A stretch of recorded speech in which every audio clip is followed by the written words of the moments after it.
और अगर तुम लोग नए हो तो सब्सक्राइब करो, वो जो लाल वाला बटन है उस पर फूट फेंक के मारो या फिर मोमबत्ती, मुझे नहीं पता, बस क्लिक हो जाना चाहिए। সো ফাইনালি গাইজ আমার কাছে চলে এসেছে টেকনো পপ 8 যেটা ভারতের বাজারে লঞ্চ হয়েছে ৫,৯৯৯ টাকায়। अरे कहना क्या चाहते हो? এত কম প্রাইসের মধ্যে দুর্দান্ত একটি ফোন লঞ্চ করেছে টেকনো পপ 8। আর এই ফোনটি ডিসপ্লে এখানে পাঞ্চুয়াল ডিসপ্লের সাথে এসেছে, সঙ্গে এখানে back camera dual rear camera সেটআপের সাথে এসেছে, একদম দুর্দান্ত একটি ফোন। তবে এই ফোনটির আজকে আনবক্সিং করে দেখাবো, তার সাথে এখানে কি কি দুর্দান্ত ফিচারের সাথে এসেছে, আর ক্যামেরা কেমন আছে, গেমিং পারফরমেন্স কেমন আছে, আর অ্যাকচুয়ালি ফোনটা কেমন আছে সবকিছু ডিটেলে জানাবো এই ভিডিওটাকে লাস্ট পর্যন্ত দেখতে থাকো। তার আগে বন্ধুরা ছোট্ট একটা রিকোয়েস্ট, যদি চ্যানেলে নতুন থাকো চ্যানেলটিকে অবশ্যই সাবস্ক্রাইব করে ভাইটাকে সাপোর্ট করো। চলো তাহলে বেশি দেরি না করে ভিডিওটি শুরু করা যাক।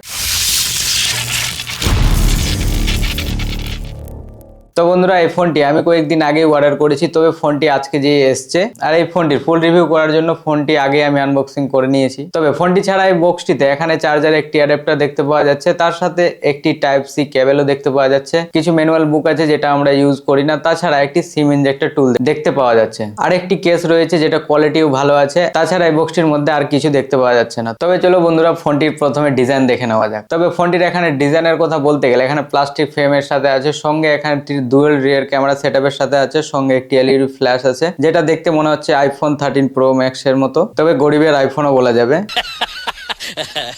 আর এই ফোনটির ব্যাক প্যানেল এখানে গ্লাসের সাথে আসেনি, তবে ব্যাক প্যানেল একদম পুরো গ্লাসের মতোই আছে। তবে গ্লাসে এখানে ফিঙ্গারপ্রিন্ট বা আঙ্গুলের ছাপ কোনো এখানে দেখতে পাওয়া যাচ্ছে না। তবে টেকনো এই ফোনটির এখানে ডিজাইন দুর্দান্ত করেছে। আর এই ফোনটির ফ্রন্টের কথা বলতে গেলে এখানে পাঞ্চুয়াল ডিসপ্লের সাথে এসেছে, যেখানে ডিসপ্লে সাইজ 6.6 ইঞ্চ পাঞ্চুয়াল হোলের ডিসপ্লে আছে, তার সাথে এখানে 90 হার্টজের রিফ্রেশ রেটের সাথে আছে। তাছাড়া এই ফোনটির এখানে ডিসপ্লেতে ডাইনামিক পোর্ট দেখতে পাওয়া যাবে, যেটাতে আমরা ম্যাজিক রিংও বলতে পারি। তবে এখানে ডাইনামিক পোর্টটা যখন ফোনটি চার্জে দিবে বা কল আসলে বা কোনো নোটিফিকেশন ঢুকলে তখন ডাইনামিক পোর্টটা হাইলাইট হবে, যেটা তোমরা দেখতে পাচ্ছ। আমি চার্জে দিলাম তো ডাইনামিক পোর্টটা হাইলাইট হয়েছে।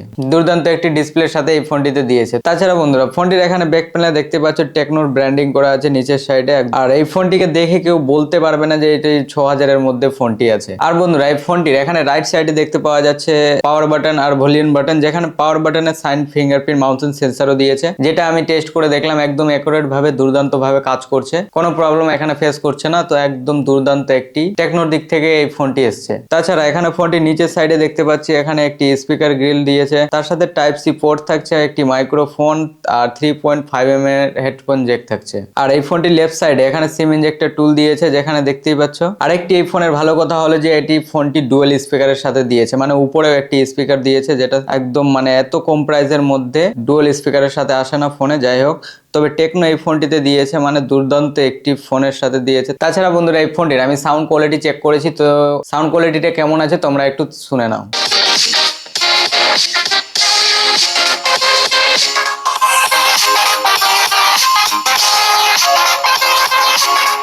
তাছাড়া বন্ধুরা টেকনোর এই ফোনটি এখানে ইন হেড ফিলের কথা বলতে গেলে একদম বেশি ওয়েট না, তবে লাইট ওয়েট আছে, এক হাতে দুর্দান্ত ভাবে ফোনটি ইউজ করতে পারবে। আউটডোর ইনডোর যেখানে ইউজ করো ফোনটি ইউজফুল হবে, কারণ এখানে ব্রাইটনেস 500 প্লাস এর ব্রাইটনেস এর সাথে দিয়েছে ডিসপ্লেতে। তবে এই ফোনটিতে লাইটের কোনো কম দেখতে পাওয়া যাবে না। আর বন্ধুরা এই ফোনটির এখানে স্টোরেজের কথা বলতে গেলে একদম দুর্দান্ত একটি স্টোরেজ দেখতে পাওয়া যাচ্ছে, যেখানে 64 জিবি স্টোরেজের সাথে এসছে, আর তার সাথে এখানে 4 জিবি র্যাম, সঙ্গে 4 জিবি ভার্চুয়াল র্যাম থাকবে, মানে টোটাল এখানে 8 জিবি র্যাম দেখতে পাওয়া যাবে এই ফোনটিতে।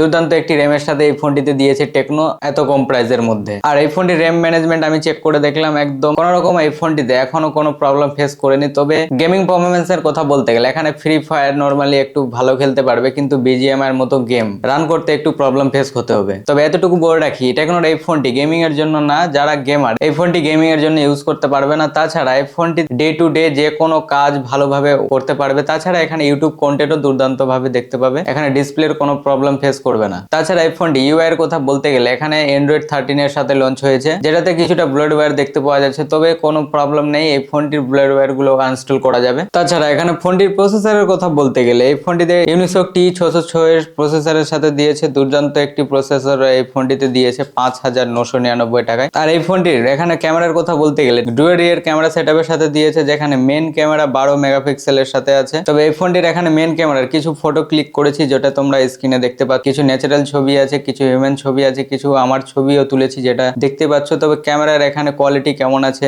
যা ডিটেল আছে তোমাদের সব সামনেই আছে। তবে এত কম প্রাইসের মধ্যে দুর্দান্ত একটি ক্যামেরার সাথে এই ফোনটিতে দিয়েছে। তবে ক্যামেরার এখানে কোয়ালিটি কেমন আছে অবশ্যই কমেন্ট করে জানিও। তাছাড়া ফোনটির এখানে ফ্রন্ট মানে সেলফি ক্যামেরার কথা বলতে গেলে 8 মেগাপিক্সেলের সাথে দিয়েছে, সঙ্গে একটি এলইডি দিয়েছে। তার সাথে সেলফি ক্যামেরার এখানে কিছু ছবি ক্লিক করেছি যেটা তোমরা দেখতে পাচ্ছ স্ক্রিনে, যা ডিটেল আছে কোয়ালিটি আছে সব তোমাদের সামনেই আছে। এত কম প্রাইসের মধ্যে এখানে সেলফি ক্যামেরাও ভালো দিয়েছে। তাছাড়া টেকনো পপ 8 এখানে ব্যাটারির কথা বলতে গেলে 5000 mAh এর ব্যাটারির সাথে দিয়েছে, 10 ওয়াটের ফাস্ট চার্জারের সাথে। তো বন্ধুরা এতটুকু বলে রাখি, টেকনো পপ 8 এই ফোনটি নর্মাল ইউজারদের জন্য একদম best, day to day normally কাজ করে। এত কম প্রাইসের মধ্যে দুর্দান্ত একটি তাদের জন্য এটি ফোন। টেকনো দিক থেকে এসছে টেকনো পপ 8। তবে যার বাজেট 6000 এর মধ্যে আছে, নতুন স্মার্টফোন নিতে চাও যেখানে ফোনটির ডিজাইনও একদম দুর্দান্ত হবে, তাহলে টেকনো পপ 8 অবশ্যই নিতে পারো। আর বন্ধুরা টেকনো পপ 8 এখানে ফোনটির ডিজাইন কেমন লাগলো, ফিচার্স কেমন লাগলো কমেন্ট করে অবশ্যই জানিও। আর টেকনো পপ 8 এর এখানে আনবক্সিং ফুল রিভিউ যদি ভিডিওটি ভালো লাগে তাহলে ভিডিওটাকে অবশ্যই একটা লাইক করে দিও। তাছাড়া কিছুদিন পর Tecno Spark 20 pro plus launch হতে চলেছে। আর যদি ওই ফোনটির আনবক্সিং আর রিভিউ দেখতে চাও চ্যানেলটিকে অবশ্যই সাবস্ক্রাইব করে রাখো। ফুল রিভিউ, গেমিং টেস্ট সবকিছু ডিটেলে আমি দেখাবো, আর কেমন পারফরমেন্স বেরিয়ে আসছে সবকিছু জানাবো। তো সঙ্গে থাকো, দেখা হচ্ছে নতুন কোনো ইন্টারেস্টিং ভিডিওর সাথে। ভালো থেকো, টাটা, টেক কেয়ার।